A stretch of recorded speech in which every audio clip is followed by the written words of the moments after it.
अस्सलाम वालेकुम, कैसे हैं आप सब। आई होप आप सब ठीक होंगे, खुश होंगे, मज़े में होंगे। और अभी जो है ना मैं चीज़ें देख रही थी कि मामा गई थी मार्केट और ये सब चीज़ें लेकर आई थी क्योंकि पाकिस्तान भेजनी थी।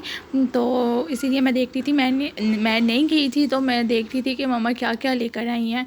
तो फिर मैंने साथ में वीडियो भी बना रही। यहाँ पे एक आंटी हैं, वो जा रही हैं, वो हमारी साइड पर ही वो रहती हैं, तो इसीलिए उनको ये सब चीज़ें देनी थी। और भी चीज़ें थी बट वो नहीं मैंने रिकॉर्ड किया।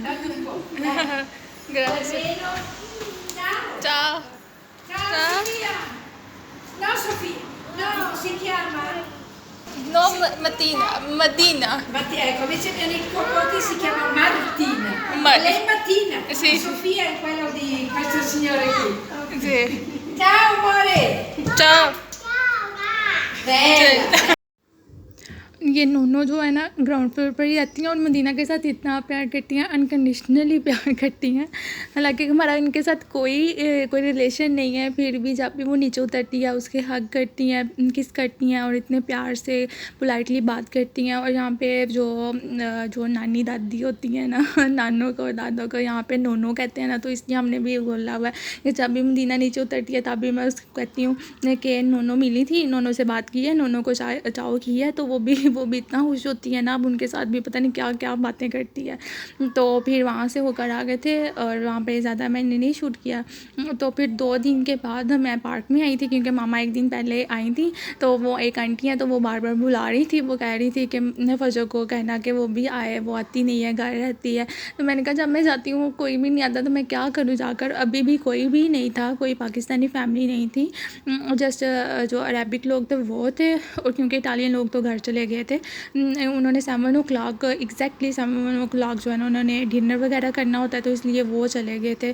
और बाद में यह कि पाकिस्तानी फैमिलीज़ वैसे आ गई थी और काफ़ी टाइम हो गया था, वीकेंड भी था, तो इसलिए वो सब बच्चे वगैरह भी खेल रहे थे। हमें भी वहाँ पे बैठे बैठे बातें करते इतना टाइम हो गया था ना, 10 o'clock आई थिंक हम घर वापस आए थे। तो ये मैडम वहाँ पे बैठी गई थी और ना उसको बेचारे को खेलने दे रही थी ना खुद वहाँ से रही थी, उसको कह भी रही थी कि नीचे उतरो, लेकिन वो मेरे साथ झगड़ा कर रही थी।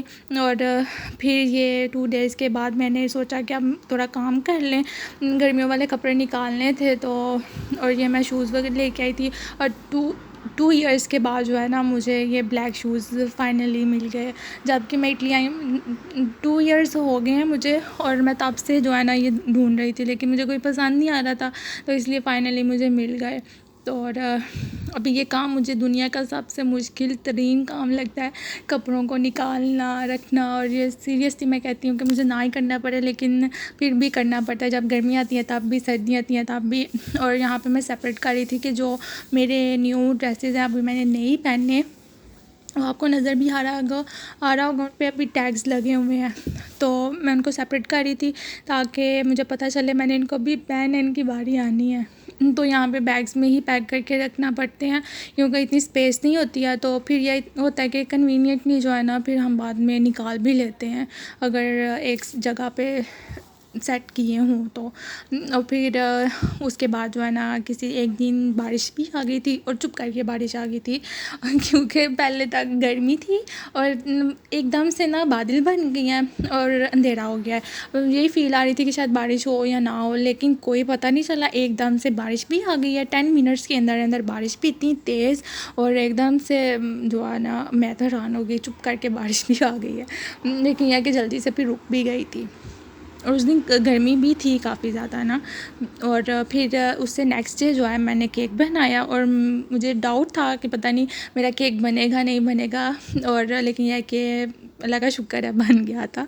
और मुझे डाउट इस चीज़ का था कि पता नहीं क्रीम मेरी फ्लफ़ होगी कि नहीं, क्योंकि एक दफ़ा पहले भी मैंने किया था तो मेरी क्रीम जो है ना वो विप नहीं हुई थी अच्छी तरह से ना, तो इसीलिए मुझे ये था कि पता नहीं क्रीम भी वेस्ट हो जाएगी और मेरा काम भी नहीं होगा। लेकिन इस दफ़ा जो है ना मेरा केक बन गया था और इतना लेकिन परफेक्ट नहीं बना था, लेकिन यह कि टेस्ट तो ठीक था ना। सिर्फ जब उसको असेंबल करना था ना उस पर आके मुझे थोड़ा हुआ था, मुझे वो नहीं करना आ रहा था, लेकिन फिर भी हो गया था। जाना तो पेट में ही है ना, जैसे भी जाए कोई बात नहीं। और इसको मैंने स्पंज को जो है ना सॉफ्ट करने के लिए मैंने दूध लिया था और जो उसको क्या कहते हैं पाइनएप्पल का जो टिन पैक होता है ना उसमें जो सिरप निकलता है वो उसके साथ जो है ना वो मैंने किया था, डैम्प किया था थोड़ा सा। और साथ में मैंने ऊपर जो है ना वो आलमंड्स और कैश्यूज़ जो है क्रश किए हुए थे वो डाले थे।